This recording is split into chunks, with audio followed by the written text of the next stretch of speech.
calls, Dinobots respond.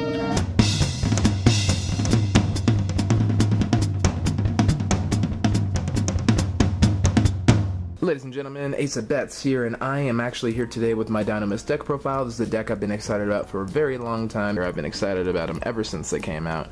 And here's my most updated deck profile over here. Now, Dinomists are kind of a low-key, anti-meta sort of deck there, not something that I don't think they're going to top a lot of big YCSs, but if you want to do some damage at the locals or maybe do an unexpected top at a regional, this is a deck to do it with. It's a lot of hard work, but you know what? It's got enough flexibility within the engine itself and outside the engine that I think you can do it. So let's go ahead and get the deck profile started. Starting off our lineup for our 3 ofs, we have 3 Dinomist Rex over here. This is the crux of the deck. He's a level 5 machine type monster, 2400 point beat stick, and what he does is he has a built-in ignister effect, or he can swing again, so it's good for clearing out big boards with tough monsters. 3 Dinomist Terran, probably the most important card of the deck over here. This is the Stratos of the team here. So anytime this does destroys an opponent's monster by battle, you get to search for any Dinomist card. Not monster, card. That's important. We'll talk about that a bit more later. 3 copies of Dinomist Plesios, or as I like to call them, Paddles. Yes, there actually is a Dinobot by the name of Paddles. You'll have to check out the comics for that over there. Cool part about him is he's kind of like a Burden of the Mighty. He just reduces your opponent's attack points on all their monsters by 100 points for every Dinomist card on the field, including himself. The nice thing about it, it's stackable. So if you got 3 of these out here, 5 Dinomist cards, you're subbing out 1500 points of attack right there. It doesn't target, doesn't destroy, so it works on just about everything, quite frankly. I have 2 Dinomist Spinos. This is an OTK and a win condition onto itself. Depending on how many Dinomists that you're going to be tributing, you can either get a second attack each battle phase, or it can attack directly. If you tribute 2 monsters, you can get both. And if you happen to have a limiter removal or something along those lines, or if you can get 2 of them on the field and get enough monsters to tribute, you got yourself game right there. So, 2 Ceratops. This is kind of like the Cyber Dragon of the deck. If you control any number of Dinomist monsters and that's all you control, you can special summon this. This is an easy way to get into links. Brachion's the same sort of deal there. If your opponent controls the monster with the highest attack points on the field, you get to summon that for free too. One of is Stegosaur. What was the name of the Stegosaur? It's a Snarl. So Dinomist Snarl right here, and this one actually makes it so you can destroy. It's a nice little non-targeting piece of removal where you just destroy both monsters if they collide. If one of your monsters is a Pendulum monster. And Ankylos is another really nice one over here. So this one will banish any monster your Dinomist fight. Our last one is our only Earth type here in the deck, Deskbot 001. And what 001 does is you can actually, anytime you special summon more than 1 monster at a time, you can go ahead and bring this out of your graveyard, or you can bring it out of your hand for free. It doesn't affect the Pendulum summon or anything like that. Also level 1, nice little normal summon right there too, and it's a tuner. So we have 3 Dinomist Charge in the Spell and Trap zone over here. This is basically your other Stratos of the deck here. So nice combo. You can search this with Terran, and then you can place it on the field. It'll let you search for any Dinomist monster. Period. No level restriction, no type restriction, no nothing. So, good stuff there.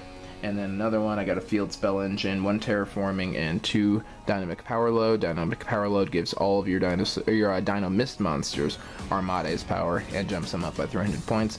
Not a win condition. This is usually the first thing I sat out, I noticed, in most matchups, but it's handy every once in a while against rogue decks.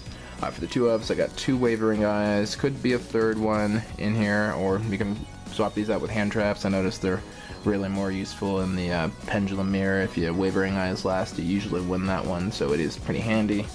And then we got 2 Scapegoats over here too, just because these actually do make a free Mrs. Radiant and Proxy Dragon.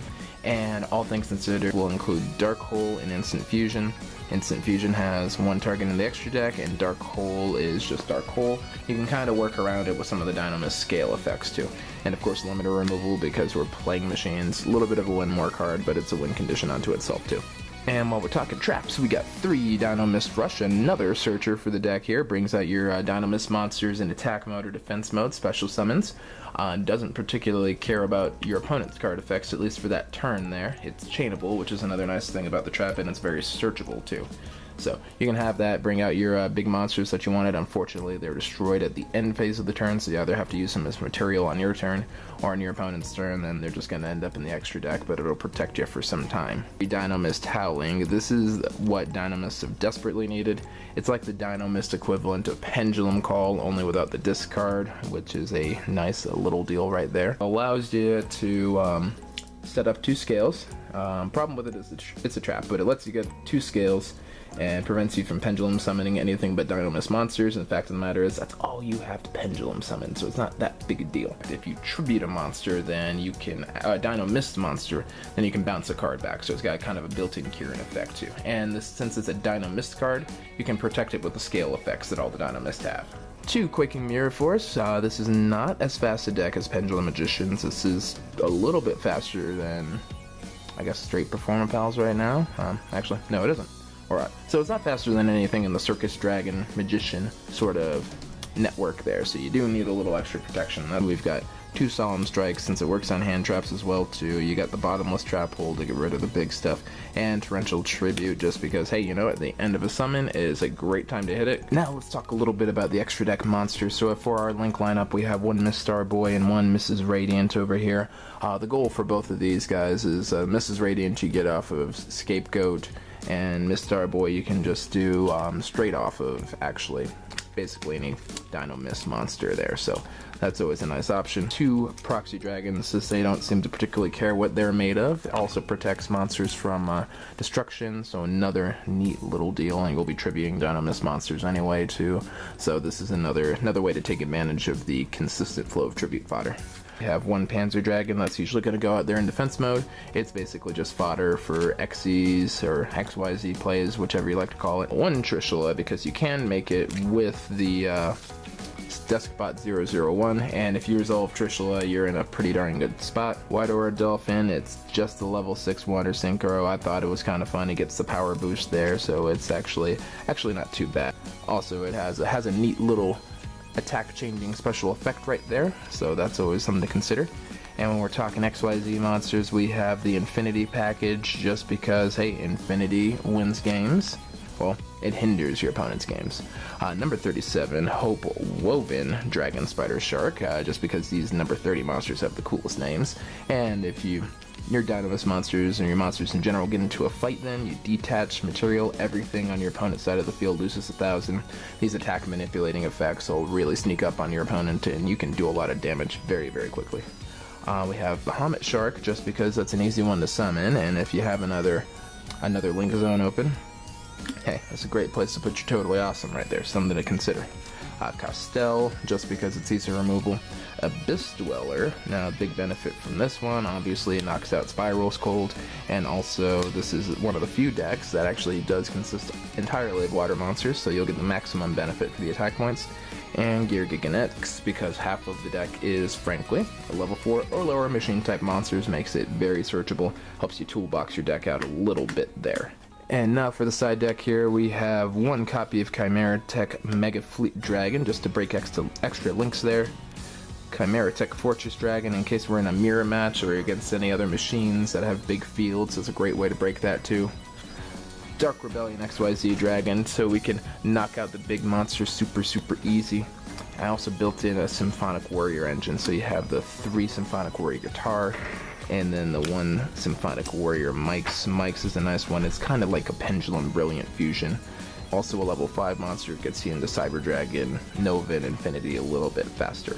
But a move I like to do with this is, once I get the mics out there, I can leave this in the scale over here. It's a scale 7, so you can still Pendulum summon everything.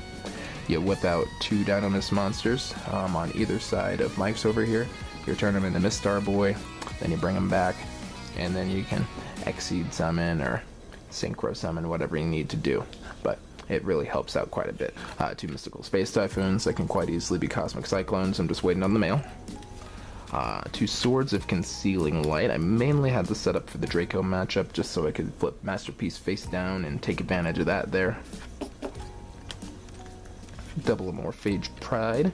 just because it's Vanity's Emptiness on legs. It's a Pendulum deck, so that's always pretty helpful right there. And then 2 Cyber Dragons. Obviously, you saw the Cyber Dragon extra deck monsters, so you guys knew this was coming. You can run a couple of these. It's got its easy to summon effect too, so that's always nice. And then you can just either use it as material, or you can break an extra link with it. You can use Chimera Tech, Fortress Dragon, whatever you need to do with it. But it's a nice little one-up for getting rid of stuff, kind of like a pseudo kaiju, if you will. That's about it for the deck profile. So, just for bringing dinos back here, feel free to like, comment, and subscribe here. We'll come up with a little something interesting this next couple days here. And until then, Ace of Bats signing out.